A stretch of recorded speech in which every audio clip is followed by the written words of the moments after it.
जय हिंद। स्वागत है आपका आपके अपने study channel experiment competitive classes में।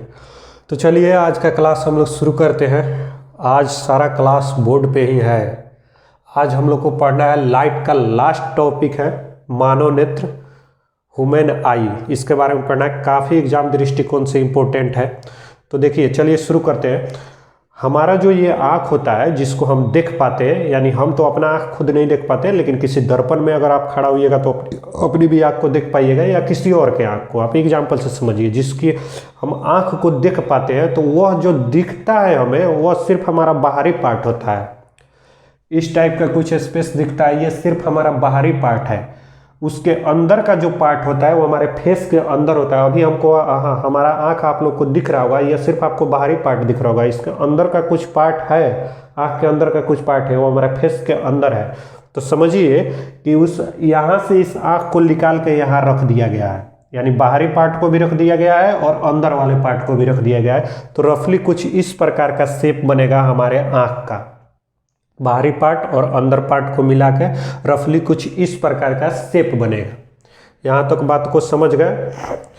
तो बोर्ड के परिप्रेक्ष्य में अगर आप देखिए, ये हमारा जो बोर्ड है, तो ये बीच वाला जो पार्ट है लेंस, जहाँ हम लिखे हैं उत्तल लेंस, आगे हम लोग पढ़ेंगे उत्तल लेंस के बारे में। तो इसके दाहिने साइड यानी ये वाला पार्ट, लेंस के दाहिने साइड वाला पार्ट ये बाहरी पार्ट है, और लेंस के लेफ्ट साइड वाला पार्ट ये हमारा अंदर वाला पार्ट है। लेंस के दाहिने वाला साइड पार्ट बोर्ड के परिप्रेक्ष्य में यह हमारा बाहरी पार्ट है, और लेंस के लेफ्ट वाला पार्ट यह हमारा अंदर का पार्ट है। तो सबसे पहले हम लोग बाहरी पार्ट के बारे में पढ़ेंगे। तो आँख का जो ये बाहर का पार्ट होता है, सबसे बाहर का पार्ट होता है। बाहरी पार्ट तो आप हमारे देख ही पा रहे हैं। तो हमारे आँख का जो ये सबसे बाहर का पार्ट होता है, ये वाला जो पार्ट होता है जिसको हम लोग देखते हैं, इसको हम लोग कार्निया बोलते हैं। इसको क्या बोलते हैं? आँख के सबसे बाहरी पार्ट को क्या बोलते हैं? कार्निया बोलते हैं। और इसी कार्निया का दान किया जाता है। कहीं कहीं आप सुने होंगे कि उन्होंने अपनी आँख का दान कर दिया, यानी नेत्र दान कर दिया। या आई हॉस्पिटल में जाइएगा तो वहाँ लिखा रहता है नेत्रदान कीजिए, आपको मोटिवेट करने के लिए कुछ वहाँ पे क्विट लिखा रहता है। तो वो जो होता है हमारा, वो कार्निया ही दान किया जाता है। पूरा आँख दान नहीं किया जाता है, सिर्फ कार्निया ही दान किया जाता है। तो नेत्र का कौन सा पार्ट दान किया जाता है? तो कॉर्निया ही दान किया जाता है। नेत्र के सबसे बाहरी पार्ट को हम लोग क्या कहते हैं? कॉर्निया कहते हैं। इसका एक और कार्य है, नेत्र के बाहरी पार्ट को, ये जो बाहरी पार्ट आपको दिख रहा है ये हमारा कार्निया होता है। इसका एक और कार्य है, यह प्रकाश का अपवर्तन करता है। अपवर्तन हम आप लोग को पढ़ाए थे कि अगर हम एक माध्यम से दूसरे माध्यम में जाते हैं तो प्रकाश की दिशा को मुड़ जाना ही अपवर्तन कहलाता है। तो मान लीजिए यहाँ से कोई वस्तु को अगर हम लोग कब देख पाते हैं, उस वस्तु का प्रकाश उस वस्तु से टकराकर हमारी आंखों तक पहुंचता है, तब उस प्रकाश के माध्यम से हम उस वस्तु को देख पाते हैं। तो किसी वस्तु का प्रकाश अगर हमारे आंखों में इंटर कर रहा है, तो ये वाला जो माध्यम है हमारा, ये तो हवा है, और हमारे आँख में इंटर कर रहा है, तो हवा से अब दूसरे माध्यम में जा रहा है, तो यहाँ कॉर्निया पे ही प्रकाश का अपवर्तन हो जा रहा है। यहाँ पर यानी प्रकाश की दिशा को ये मोड़ देता है। कॉर्निया जो होता है प्रकाश की दिशा को अपवर्तन कर देता है, उसको मोड़ देता है। तो इतना बात को समझ गए कि कॉर्निया का कार्य जो होता है प्रकाश का अपवर्तन करना होता है। इससे आगे थोड़ा सा हम लोग बढ़ेंगे। तो ये जो कॉर्निया होता है, इससे थोड़ा सा अंदर हमारा ये जो कॉर्निया है, इससे थोड़ा सा अंदर हमारे आँख में एक लेंस लगा होता है। वह लेंस हमारा होता है उत्तल लेंस। वह लेंस कौन सा लेंस होता है? उत्तल लेंस होता है। इस उत्तल लेंस में सबसे अधिक प्रोटीन पाया जाता है। इसमें एक लिक्विड भरा रहता है जो प्रोटीन होता है, और इसमें सबसे अधिक प्रोटीन पाया जाता है। और इस उत्तल लेंस के कारण जो हमारा वस्तु होगा उसका प्रतिबिंब जो बनता है वास्तविक बनता है, उल्टा बनता है, और वस्तु से छोटा होता है। प्रतिबिंब यहाँ नहीं बनता है, लेंस के कारण हम बोले हैं, यानी यह कारण है प्रतिबिंब बने का। प्रतिबिंब हमारा बनता है यह आँख का सबसे अंदर का भाग, पीछे वाला भाग हमारा जो रेटिना होता है, इस पर प्रतिबिंब बनता है। लेकिन वह प्रतिबिंब कैसा बनता है? तो वास्तविक प्रतिबिंब बनता है। वास्तविकता हमेशा उल्टा होती है, उल्टा प्रतिबिंब बनता है, और वस्तु से छोटा बनता है। तो किसके कारण? तो लेंस के कारण। इसलिए हमारे आँख में लेंस होता है। और कोई भी वस्तु का प्रकाश हमारे आँख से होकर जाता है तो वो लेंस से होकर ही जाता है। तो जब वह लेंस से होकर जाएगा और यह लेंस उत्तल लेंस है तो उस वस्तु का प्रतिबिंब जहाँ कहीं भी बनेगा वह वस्तु का प्रतिबिंब वास्तविक बनेगा, उल्टा बनेगा और छोटा बनेगा। तो इतना बात को समझ गए कि ये हमारे आंख में कौन सा लेंस रहता है, उत्तल लेंस रहता है। इसमें सबसे अधिक प्रोटीन पाया जाता है और इसी के कारण वस्तु का जो प्रतिबिंब होता है वास्तविक उल्टा और वस्तु से छोटा बनता है। अब देखिए, ये जो लेंस होता है और ये जो कार्निया होता है इसके बीच में एक लिक्विड भरा रहता है। हमारे आंख में एक लिक्विड भरा रहता है। ये जो बूंदा बूंदा आपको दिखाई दे रहा है ये समझिए कि एक लिक्विड है। वह लिक्विड हमारा होता है एक्वस ह्यूमर, जिसको हिंदी में हम लोग चालक द्रव्य बोलते हैं। यहाँ भी प्रकाश का अपवर्तन होता है, इसके कारण भी प्रकाश का अपवर्तन होता है। एक बार तो अपवर्तन कार्निया पे हुआ, उसके बाद वह इंटर किया तो ये द्रव्य में पहुंचा तो यहाँ अपवर्तन होगा और यहाँ से अपवर्तन होगा तब जाकर वह हमारा लेंस तक पहुंचेगा। तो ये समझ गए, जो लिक्विड होता है एक्वस ह्यूमर होता है, जिसको हिंदी में चालक द्रव्य कहते हैं। इसका कार्य है प्रकाश का अपवर्तन करना। ये जो हमारा लिक्विड होता है एक्वस ह्यूमर होता है, इसी में आइरिस पाया जाता है जो कार्निया से हल्का सा अंदर और लेंस से हल्का सा बाहर होता है। लेंस से हल्का सा बाहर और कार्निया से हल्का सा अंदर होता है। इसी में आइरिस पाया जाता है। कुछ इस टाइप का अप और डाउन दो आइरिस पाया जाता है, कुछ इस टाइप का, जिसको हम परितारिका कहते हैं, जिसको हम लोग परितारिका कहते हैं। परितारिका के कारण ही, आइरिस के कारण ही हमारी आँखों का रंग जो होता है वो, किसी का आँख देखिएगा ब्लैक होता है, किसी का आँख भूरा होता है, किसी का आँख ब्लू होता है। जैसे ऐश्वर्या राय का आँख भूरा है तो आइरिस के कारण ही, यानी आइरिस के कारण ही हमारी आँखों का रंग काला, भूरा तथा नीला होता है। तो आइरिस का कार्य क्या है, वो आँख का जो रंग है वो किस पे निर्भर करता है, आइरिस पे निर्भर करता है। तो आँखों का रंग किस पे निर्भर करता है, आइरिस का रंग निर्भर करता है। और मुख्यतः मानव आँख जो होता है वह 3 कलर का ही होता है, काला, भूरा तथा नीला। इतना बात को समझ गए।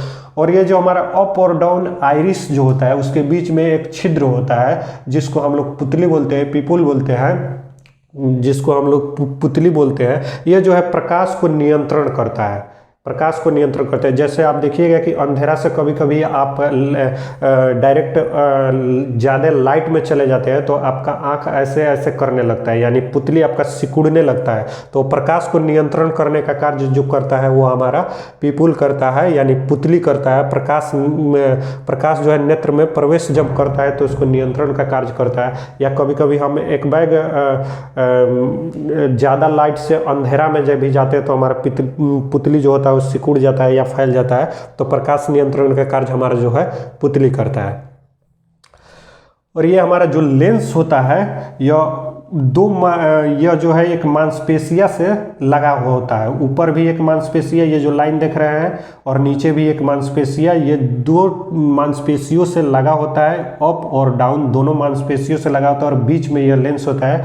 यह जो हमारा मांसपेशिया होता है यह जिसको हम लोग सिलियरी मांसपेशिया बोलते हैं, यानी पक्षाभ मांसपेशिया बोलते हैं, सिलियरी मसल्स बोलते हैं, पक्षाभ मसल्स बोलते हैं। ये जो लाइन आपको दिख रहा है यह हमारा सिलियरी मसल्स है। ये जो उत्तल लेंस होता है इसी से लगा होता है और बीच में हमारा आँख के बीच में उत्तल लेंस होता है और दोनों साइड में इसका सिलियरी मसल्स लगा होता है। और इसका कार्य जो है ये लेंस को समायोजित करता है। समायोजित करने का मतलब यह लेंस को डाइवर्ट करता है, इस लेंस को घुमाता है। जैसे इधर का वस्तु को देखना होता है, हम ऐसे घुमाएंगे अपने आँख को तो हम इधर के वस्तु को देखेंगे, तो ये सिलियरी मसल्स के कारण ये हम ऐसे घूमे। इधर के वस्तु को देखना है तो हम ऐसे घुमाएंगे तो सिलियरी मसल्स के कारण ही हमारा आँख ऐसे घूमता है, ऐसे घूमता है, यानी ये आँख को घुमाने का कार्य करता है, समायोजित करने का कार्य करता है। यानी फोकस दूरी को यह एडजस्ट करता है। फोकस दूरी को एडजस्ट करने का काम हमारा सिलियरी मसल्स करता है, यानी पक्षाभ मांसपेशिया करता है। तो ये जो था हमारा आँख का बाहरी पार्ट था। ये जितना भी पढ़े हैं ये आँख का बाहरी पार्ट के बारे में पढ़े हैं। Aqueous humour, iris, pupils, cornea, उत्तल लेंस और सिलियरी मसल्स, ये सब आँख का बाहरी पार्ट के बारे में पढ़े हैं हम लोग। अब चलते हैं आँख के अंदर वाले पार्ट के बारे में पढ़ेंगे। तो यहाँ तक आँख के बाहरी पार्ट में हम लोग पढ़ लिए थे लेंस। तो लेंस तक प्रकाश पहुँच गया, लेंस तक प्रकाश पहुँचेगा तो यहाँ से जब वह बाहर निकलेगा, लेंस से जब वो और अंदर जाएगा, बाहर नहीं, बाहर तो इधर हो जाएगा, लेंस से और अंदर जाएगा तो उसको एक लिक्विड और मिलेगा। लेंस से जब वो और अंदर जाएगा उसको लिक्विड और मिलेगा, वो लिक्विड होता है विट्रस ह्यूमर। विट्रस ह्यूमर का मतलब होता है कचाभ द्रव्य। इसका भी कार्य होता है प्रकाश का अपवर्तन ही करना। एक बार तो अपवर्तन कार्निया पे हो गया, उसके बाद ये एक्वस ह्यूमर पे हो गया, और ये उसके बाद लेंस तक पहुंचा, और लेंस के बाद जब उसके अंदर गया तो विट्रस ह्यूमर तक गया, यहाँ भी अपवर्तन होगा, तब जाके अपवर्तन के बाद ये है तो उसका प्रतिबिंब उस वस्तु का ये रेटिना पे पड़ता है। तो ये आँख का जो सबसे अंदर का भाग होता है, जो सबसे भीतर का भाग होता है, उसको हम लोग रेटिना बोलते हैं, या यहाँ से लेके यहाँ तक का जो भाग होता है इसको हम लोग रेटिना बोलते हैं। ये समझ गए। विट्रस ह्यूमर का कार्य यानी कचाभ द्रव्य का कार्य क्या है, यह भी प्रकाश का अपवर्तन ही करता है, जिसके कारण रेटिना पर किसी वस्तु का प्रतिबिंब बनता है। तो यह रेटिना, इसको हम लोग हिंदी में बोलते हैं दृष्टि पटल। यह आँख के सबसे अंदर का भाग होता है, इसी को हम लोग बोलते हैं फोटोग्राफी फिल्म यानी निगेटिव। जैसे पहले के कैमरा में देखिएगा, जो रील वाला कैमरा होता था उसमें निगेटिव निकलता था, हम किसी का फोटो खींचते थे तो उस निगेटिव को साफ करा कर लाते थे, तो उसका फोटो उस निगेटिव के कारण हमें प्राप्त होता था। तो उसी तरह यह है, किसी वस्तु का प्रतिबिंब जो भी बनता है यहीं पे बनता है, रेटिना पर ही बनता है, इसीलिए इसे फोटोग्राफी फिल्म कहते हैं। और वस्तु का प्रतिबिंब जब भी बनेगा तो वह वस्तु का प्रतिबिंब जो बनेगा वस्तु से उल्टा बनेगा, छोटा बनेगा और वास्तविक बनता है, क्योंकि हमारे आंख में उत्तल लेंस होता है। तो ये रेटिना यहाँ से लेके यहाँ तक कहीं भी वस्तु का प्रतिबिंब बन सकता है। तो रेटिना के जो हमारा ये रेटिना होता है, इस पे दो स्पॉट पाया जाता है, यानी दो बिंदु पाया जाता है। ऊपर में एक पाया जाता है हमारा येलो स्पॉट, जिसको हम लोग पीत बिंदु बोलते हैं, कुछ इस टाइप का होता है। रेटिना पर कुछ येलो स्पॉट कुछ इस टाइप का होता है, हल्का सा धब्बा वाला भाग होता है रेटिना पर। ऊपर वाले भाग में हल्का सा धब्बा पाया जाता है और नीचे वाला भाग में भी हल्का सा धब्बा पाया जाता है। तो ऊपर वाला जो धब्बा होता है, जो बिंदु होता है, उसको हम लोग बोलते हैं येलो स्पॉट यानी पीत बिंदु, और नीचे वाला जो बिंदु होता है, नीचे वाला बिंदु होता है, उसको हम लोग बोलते हैं ब्लाइंड स्पॉट यानी अंश बिंदु। तो पहले समझिए कि अगर ये ब्लाइंड स्पॉट पे हमारा प्रतिबिंब बन गया, ब्लाइंड स्पॉट पे अगर किसी वस्तु का प्रतिबिंब बन रहा है, यानी इस भाग पर बन रहा है, तो प्रतिबिंब जो बनेगा तो वह वस्तु को हम नहीं देख सकते हैं, यानी हमारा प्रतिबिंब दिखाई नहीं देगा। अगर यहाँ हमारे आँख का प्रतिबिंब बन गया तो उस वस्तु को हम देख नहीं सकते, यानी प्रतिबिंब को हम देख नहीं सकते हैं। ब्लाइंड स्पॉट पे अगर किसी वस्तु का प्रतिबिंब बन गया तो उस वस्तु को हम नहीं देखेंगे, यानी प्रतिबिंब को हम नहीं देख सकते। और वही अगर येलो स्पॉट यानी ऊपर वाले पार्ट पे अगर वस्तु का प्रतिबिंब बना तो उस वस्तु को हम सर्वाधिक स्पष्ट दृष्टि से देख सकते हैं, यानी बहुत अच्छी तरह देख सकते हैं। तो येलो स्पॉट पर अगर वस्तु का प्रतिबिंब बनेगा तो उसको हम बहुत स्पष्ट तरह से देख सकते हैं। अगर ब्लाइंड स्पॉट पे वस्तु का प्रतिबिंब बनेगा तो उसको हम अच्छी तरह नहीं देख सकते हैं। तो येलो स्पॉट और ब्लाइंड स्पॉट आशा करते हैं आप समझ गए होंगे। ब्लाइंड स्पॉट से इस प्रकार की कुछ सिराएं निकली होती है, या देखिए इस प्रकार की कुछ सिराएं निकली होती है, जिसको हम लोग ऑप्टिकल नर्वस बोलते हैं, इस ऑप्टिकल नर्व्स बोलते हैं, यानी दृष्टि सिराएं बोलते हैं। ब्लाइंड स्पॉट से कुछ सिराएं निकली रहती है जिसको हम लोग दृष्टि सिराएं बोलते हैं। यह मस्तिष्क को सूचना देता है। जो प्रतिबिंब रेटिना पे बनता है, ये नहीं कि सिर्फ ब्लाइंड स्पॉट पे ही प्रतिबिंब बने, तो ब्लाइंड स्पॉट से जो सिराएं निकली हुई है वही मस्तिष्क को सूचना दे, ऐसा नहीं है। रेटिना पे कहीं भी प्रतिबिंब बनेगा तो उसकी सूचना मस्तिष्क को कौन देगा, हमारा ऑप्टिकल नर्व से ही देगा, दृष्टि सिराएं ही देगा। जो हमारा ब्लाइंड स्पॉट से कुछ इस टाइप का निकला रहता है, जो हमारे मस्तिष्क से कनेक्ट रहता है, तो रेटिना पे कहीं भी प्रतिबिंब बनता है तो उसकी सूचना कौन देता है, ऑप्टिकल नर्व ही देता है। इतना बात को समझ गए। यही तो है हमारा मानव नेत्र। रेटिना का तो रेटिना में हमारा जो होता है दो प्रकार की कोशिकाएं पाया जाता है, एक क्षण कोशिका पाया जाता है, एक शंकु कोशिका पाया जाता है। तो क्षण कोशिका जो होता है ना, वो प्रकाश की तीव्रता के लिए उत्तरदायी होता है, प्रकाश कितना तेजी से आ रहा है उसके लिए उत्तरदायी होता है हमारा क्षण कोशिका। और शंकु कोशिका जो होता है वो प्रकाश के रंग के लिए उत्तरदायी होता है। इसी में हमारा रेड, ग्रीन, ब्लू होता है। शंकु कोशिका के कारण ही हमें कोई वस्तु रेड, ग्रीन और ब्लू दिखाई देता है। शंकु कोशिका के कारण ही हमारे आंख में कलर ब्लाइंडनेस होता है। जिसमें ग्रीन सिग्नल हमें रेड दिखाई देगा, रेड सिग्नल हमें ग्रीन दिखाई देगा, या ब्लू दिखाई देगा, ब्लू सिग्नल, यानी रेड ग्रीन और ब्लू में डिफरेंट पता नहीं चल पाएगा।